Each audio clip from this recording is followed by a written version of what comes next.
Un analphabète qui avait besoin de se voir à la télé et de revendiquer des choses que d'autres lui faisaient commettre. C'est tout. C'est tout. Mais nous disons qu'on s'acharne contre lui parce que simplement il est de la communauté Soleil, une communauté qui a refusé de prendre les armes contre le Mali.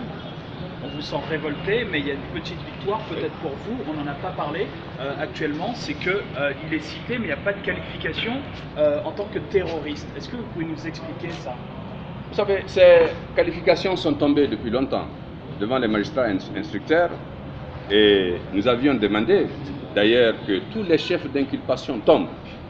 Et si l'occasion nous avait été donnée de plaider ce dossier le 18, parce que nous sommes dans l'impossibilité matérielle de le faire, la Cour, je ne sais pas quel bisbille est dans la tête de ceux-là qui ont accepté, refusé à Aliou le droit de se faire défendre par les conseils de son choix, parce que finalement c'est ça.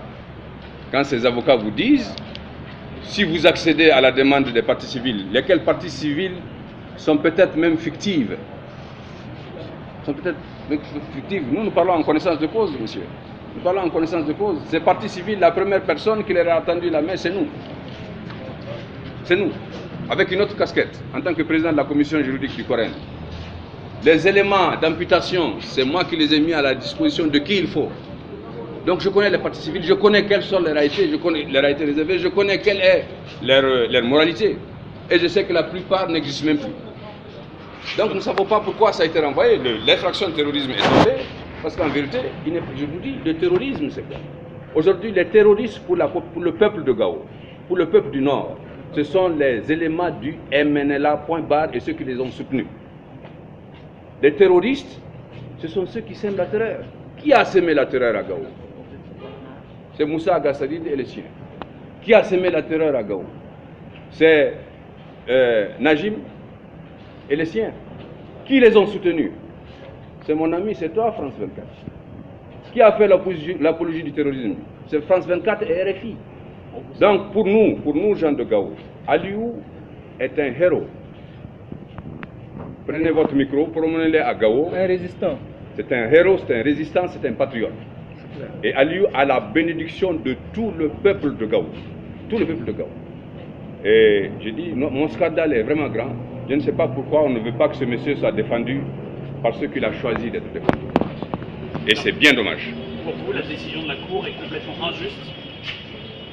Mais elle est totalement injuste. C'est-à-dire la décision de renvoyer à la date du 18, sachant que ces avocats qu'il a constitués ne seront pas disponibles, c'est une décision profondément injuste. Vous allez demander un nouveau renvoi du coup ou pas? La Cour a déjà décidé, il n'y a pas de possibilité de faire une demande nouvelle d'envoi. La messe est dite. Maintenant, il reste à espérer que, quand Aliou Mohamed va être entendu, en l'absence de ces avocats que nous sommes, que la Cour soit suffisamment habitée de discernement pour comprendre que ce monsieur, il comparaît ici parce qu'il a été la terreur du MNLA, il comparaît parce qu'il a été la terreur de ceux qui ont ourdi le complot contre le Mali, il comparaît ici parce qu'il est un nègre, tout simplement. Parce que ces chefs qui sont d'autres tribus ne comparaissent pas. Ces chefs sont adoubés, sable champagne à Koulouba, sable champagne à l'Élysée, sable champagne partout. Et c'est une profonde injustice. Et il faut espérer que cette façon de traiter les patriotes ne les amène pas à se révolter contre leur propre État. Il faut l'espérer. Voilà ce que je peux vous dire. Je vous remercie. Merci beaucoup.